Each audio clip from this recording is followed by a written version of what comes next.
வழி மறிக்காதே. ஐயா ஐயா இவங்க தாயா. அது தெரியாமல இங்க இவங்களை கூட்டிட்டு வந்திருக்கேன். டேய் நாயா கருப்பன் வந்திருக்கான்டா. வெள்ளையாகிறான் கருப்பன்ற கருப்பசாமிடா. அது எப்படி நாங்க நம்புறது? இப்ப பாப்படா எங்க கருப்பனோட சக்திய.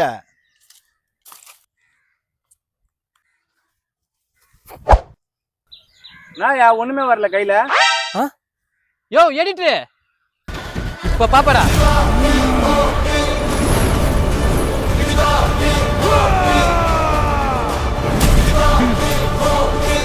ஏய் உண்மையாலுமே சாமிடா.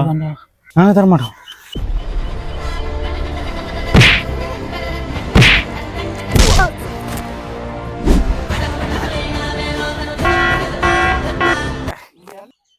ஐயோ சாமி எல்லையை தாண்டிட்டீங்க. அதுக்கு எல்லையை தாண்டா சாமிக்கு சக்தி இருக்காது. யோ பூசாரி இதெல்லாம் உனக்கு இப்ப கேட்டாங்களா?